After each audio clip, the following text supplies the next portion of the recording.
maravillado con las agrestes y escarpadas montañas que circundan este bonito pueblo. Y para mí es un doble placer, pues por un lado Salvador Rueda y mi abuelo hicieron una gran amistad, aunque este lo doblara en edad, y por otro porque gran parte de la obra se desarrolla en Tolós, en su balneario y en este hotel llamado en aquella época Fonda del Campo. Salvador Rueda venía a este balneario en los años 20 del pasado siglo. Desde la infancia me llamaba la curiosidad de cómo sería la vida en el balneario y en Tolós en aquellos finales del siglo XIX y principios del XX. Es difícil imaginar con las comodidades de nuestros días, pero pensemos por un momento que para llegar a Coín había que hacerlo en diligencia o también a partir de 1913 en el entonces recién inaugurado ferrocarril. Una vez en Coín los agüistas debían dormir en alguna pensión y luego levantarse a mitad de la madrugada para evitar los calores del viaje, y como Tolós no disponía de caminos de carruaje, sino únicamente caminos para bestias, subirse en las jabogas que llevaban los mulos a ambos lados con sendos viajantes y emprender el largo camino que unía los dos pueblos. No estoy acostumbrado a hablar en público y a lo mejor con Muy bien. Imaginemos el camino tortuoso a lomo de las caballerías y cómo los agüistas iban viendo el impresionante paisaje de campiña y las huertas pegadas al río, y al fondo las espectaculares montañas de la Sierra de Tolós. Pensemos también que en aquellos años tampoco había luz eléctrica en los pueblos de la comarca. En esa época se estaba haciendo las centrales de las Villanas, de Río Grande. Y bueno, en esas incomodidades de nuestro y penuria de esos años, y a veces fascinantes, la protagonista transcurre la obra de María Chus, con la cual les dejo que les cuente, ¿vale?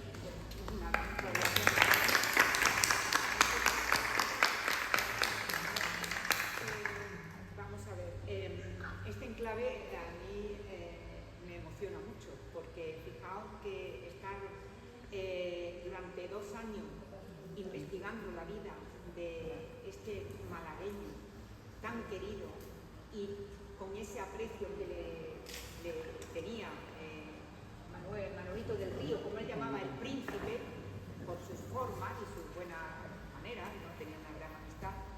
Y la verdad que la estancia en Tolós para él fue como, yo os digo, poder limpiar tanto su mente como su cuerpo de toda esa neurastenia y de toda esa enfermedad de bronquios que traía acumulada desde Madrid, ¿no? Donde él hizo su carrera literaria, pero donde sufrió, como buen hijo de las sierras de Málaga, pues demasiado cosmopolitismo y demasiados trajines, ¿no? Para un hombre de campo que lo que más le gustaba era estar con el paisanaje, con los paisanos, ¿no? Así que, bueno, voy a dar lectura a algunos fragmentos del libro relacionados con el sitio, ¿no? Y con la actividad de él en el balneario y fuera del balneario. Quiero agradecer, antes de nada, también que está aquí con nosotros Adriana Gil Elena. Es una joven literata que ya le ha sido publicada obra con su corta edad y a la que solicité que luego declamara unos poemas y me dio el sí. Digo, bueno, pues esto, empezamos con buen pie. Así que os digo, bueno, pues buenas tardes, mi agradecimiento a Manuel, como no, al público que hacéis posible este encuentro, en especial por ofrecer generosamente este bellísimo espacio para hablar del libro Yo, Salvador Rueda, Confesiones de un viejo poeta. Algo que es para mí muy emocionante, porque este lugar es clave en las confesiones de Salvador Rueda y en su experiencia vital. Y mi más sincero reconocimiento a la figura de Virgilio. Perdonadme, al que le estaré eternamente agradecida por su aportación a este relato, y aquí públicamente lo hago constar, porque sé cuánto ha sido querido y valorado en Tolós. Realmente no hay un espacio más emblemático que el balneario de Tolós, el propio entorno, el paisaje, el contexto con personajes extraídos de las crónicas del balneario, para el público, en particular, los clientes del balneario. Os digo que no será lo mismo vuestra estancia después de haber leído las vivencias del poeta en este mismo y único lugar que tanto amó. Compartir este escenario y recrearos en lo sentido por el poeta. Si no es la primera vez que venís, os aseguro que tras la lectura viviréis este enclave como si fuera la primera vez, porque os abrirá una puerta al pasado con las vivencias de los personajes que os parecerán tan reales como vuestros compañeros de balneario. Aprenderéis de las antiguas historias llenas de significado para entender el presente de estas tierras benditas. Salvador pudo comenzar sus confesiones de un viejo poeta al dejar atrás una vida de esfuerzo ingente, titánico, y liberar su naturaleza gastada de las pesadas cargas. Y ahora sí, se dejó llevar por Málaga la Bella, por Benaque, por la tierra que le vio nacer, y adentrándonos en el relato nos dice en sus confesiones, entrecomillado: y en mis reflexiones di con la clave de mi derrumbe físico. A medida que me fui separando de la teta nutricia de la madre naturaleza, al tiempo que mis conocimientos amueblaban mi cerebro, iban asediando las ideas, mi complexión otrora fuerte de raíz, criado entre el aire azul y los campos verdes lujuriantes, aquellos archivos atestados de sabiduría de todo tiempo, de todo hombre, amarillentos, asfixiados por el polvo de siglos, se apoderaron de mis pulmones, antaños repletos de la brisa pura del mar. El saber me dejó para el arrastre y huí de Madrid a la búsqueda de los campos de mi infancia, de la fuerza de mi mocedad, pero ya era tarde.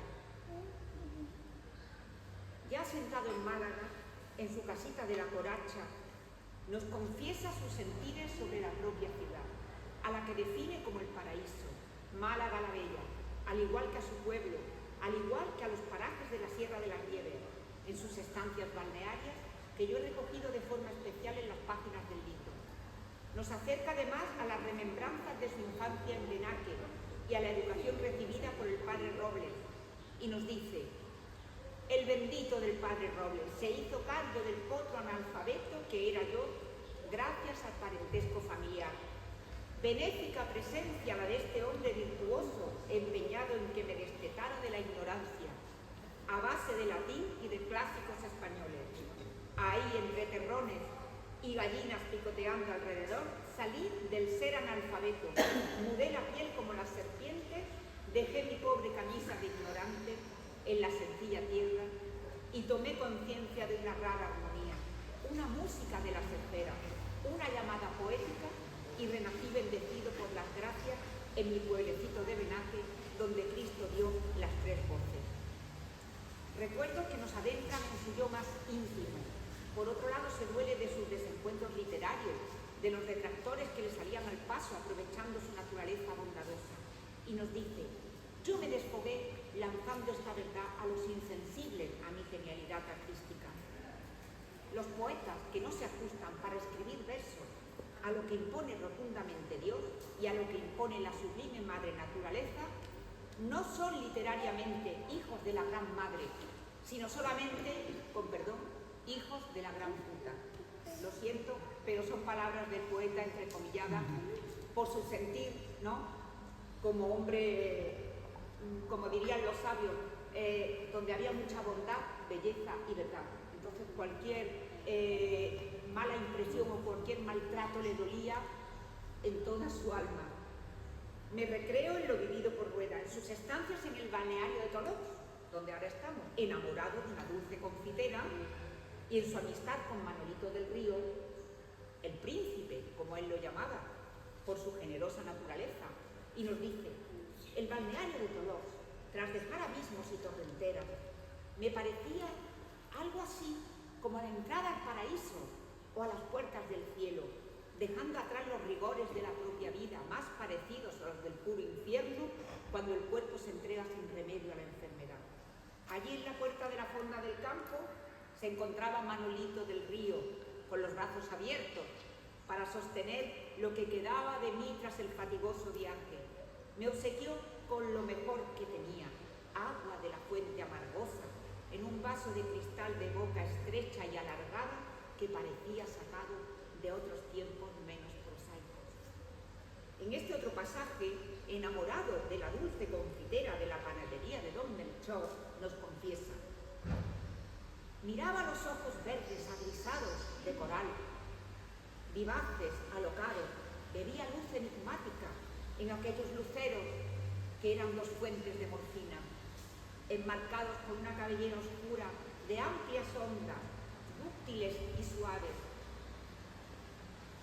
adornada por una sonrisa como de granada abierta por el sol. Los días corrían y todas las tardes, a punto de cerrar la confitería, yo aparecía por mi dulce coral. Sin pudor alguno paseábamos entre el verde y las charcas, jugueteábamos con el agua, pelaba la pava con aquella mujer de fuste que había pasado los 40, pero era un bombón.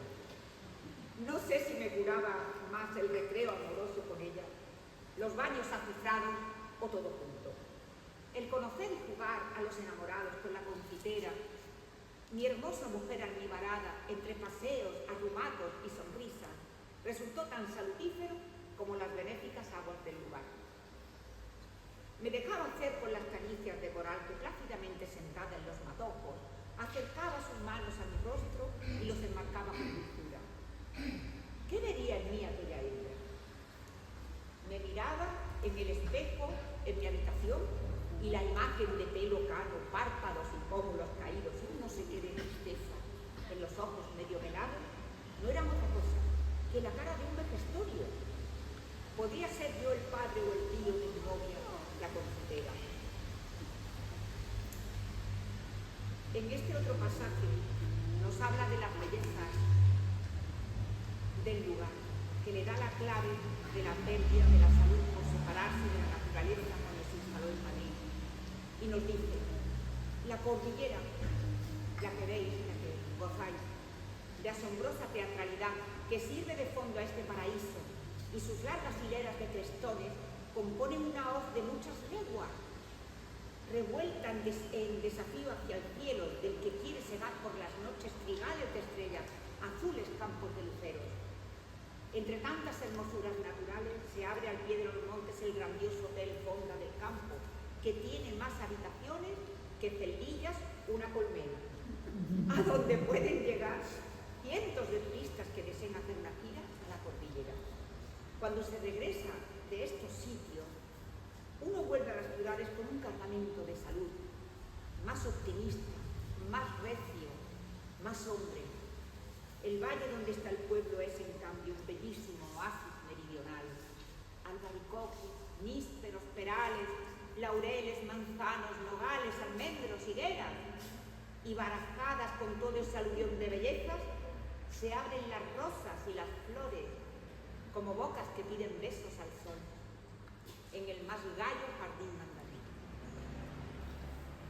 Sin dejar atrás su encendida pasión por las mujeres presente en su obra poética, destacando la sensualidad y a la vez el carácter sagrado que él le da a esas mujeres diosas, como las denomina.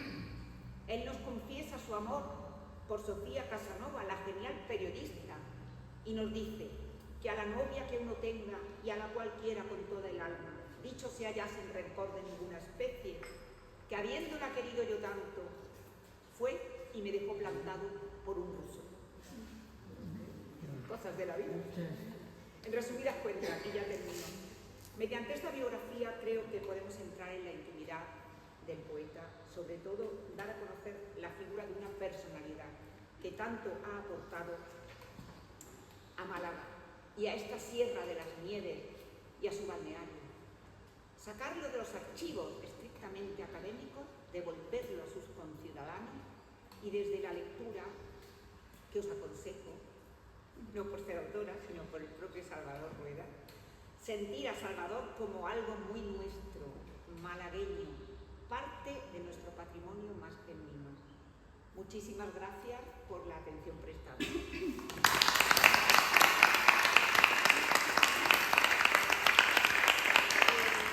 Vamos a terminar esto con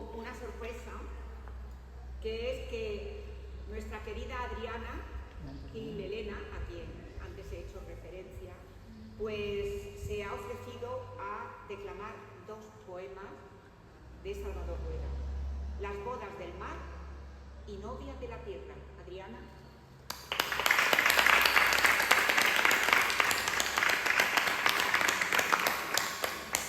Buenas tardes.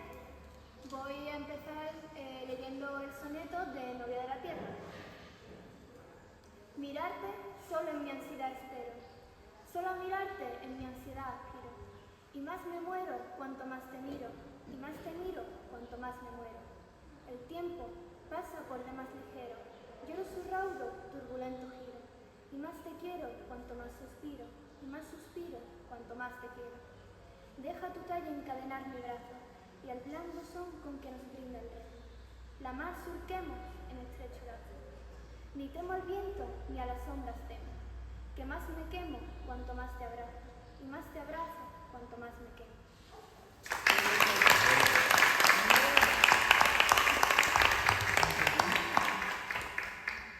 Y por último, la boda del mar. Ya acudes a tu cita misteriosa con el inquieto mar, luna constante, y asoma a las playas de levante, hostia de luz, tu cara milagrosa. En la onda azul, cual nacarada rosa, se abre tu seno con pasión de amante, y dibuja un reguero rutilante, tu pie sobre la espuma en que se posa. El agua, como un tálamo amoroso, se ofrece sus cristales moveditos, donde tiende tu cuerpo luminoso, y al ostentar desnuda tus hechizos, el mar, con un abrazo tembloroso, te envuelve en onduladores rizos.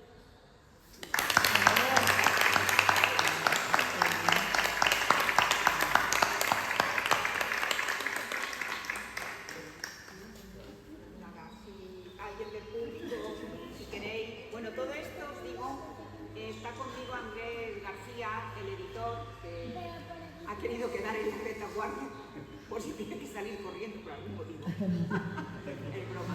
Pero él ha querido editar este libro, le ha parecido que podía ser de interés para Málaga y su entorno. Y ya llevamos unas pocas de presentaciones, pero esta yo se la propuse a Manuel porque ya conocía el lugar, por eso me enamoré del poeta, de Manuelito del Río, de la Conda del Campo, etcétera, etcétera. Entonces, bueno, pues gracias a ese buen hacer de estos editores marbellíes, pues aquí estamos. Así que solo queda